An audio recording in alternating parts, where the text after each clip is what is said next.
Hey, welcome to Go Riding TV, your guide to ATVing's best.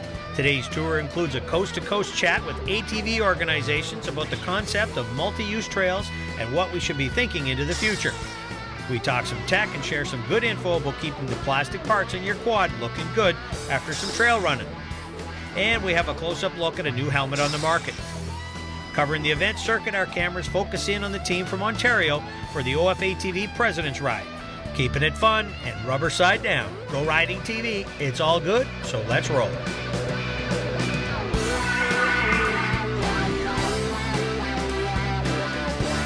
Go Riding is sponsored by Yamaha ATVs and Rhino. What kind of Yamaha are you? By G-Max Helmets, a perfect fit. There's a G-Max for everyone. And by Can-Am ATVs and side-by-sides, the ultimate ride.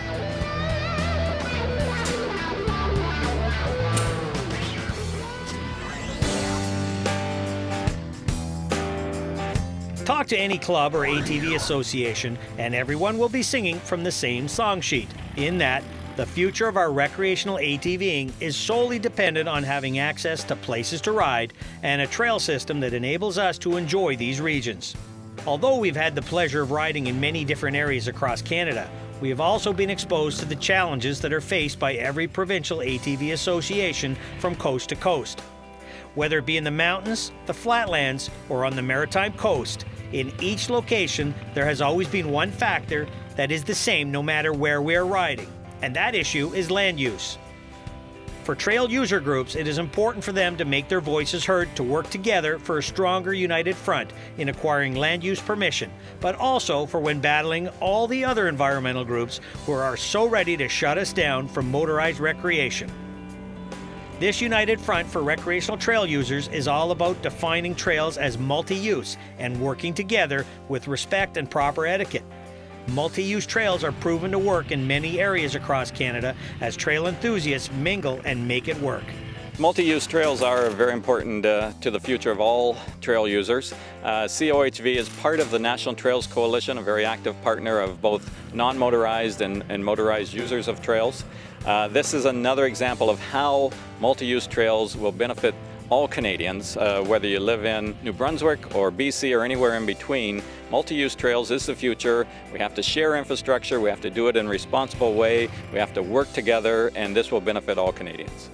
One of the big pressures we have is protecting resources, and it's critical that we move from an unmanaged use of the area to a managed use. And the reason for that is that a lot of the trails that are user created are unsustainable, and they end up getting eroded, causing erosion issues, which leads to turbidity in creeks, which is obviously drinking water. That's a main issue for us up here because we are in two watersheds. So we're trying to educate people how to avoid putting drinking water at risk. I think the average ATV rider in Nova Scotia is basically generally unaware of our association. Even though we've been around for 12 years, we're kind of an unknown body. And if the average rider becomes more familiar with ATVENS, ATV Association of Nova Scotia, and what we can offer them and the efforts that we're putting into developing trail systems and water crossings and working with the government and landowners and big block landowners such as lumber companies and pulp mills and things to maintain the right to ride on their land without obstruction.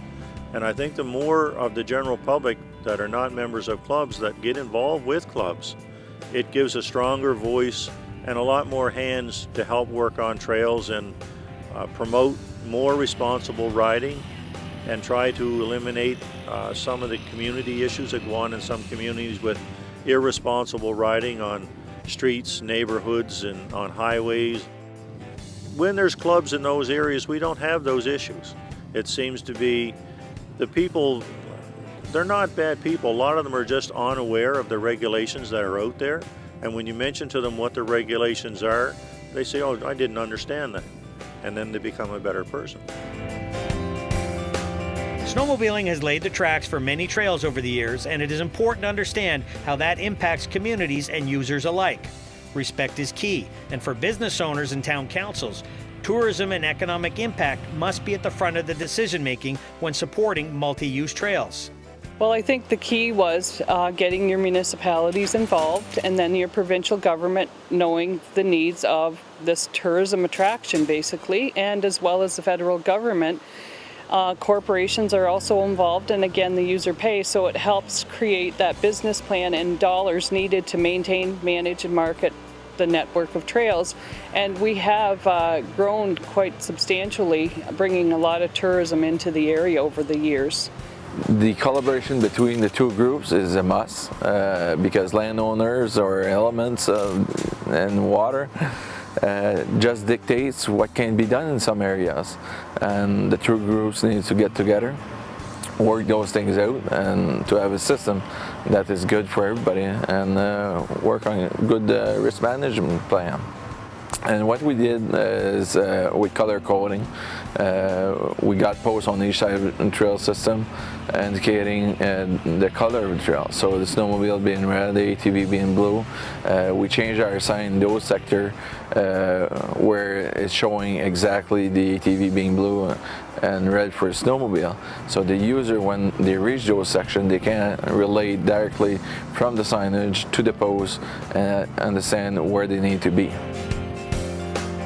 Keeping trails open and sharing them with all who want to have access to them is certainly becoming a very common thread, no matter what part of the country you are riding in.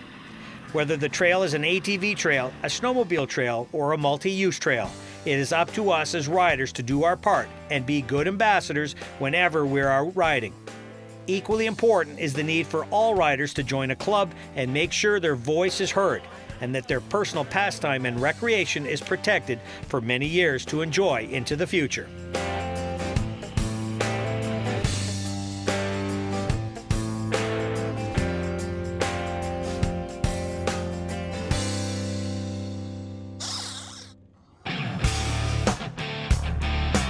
Keeping it shiny when Go Riding returns.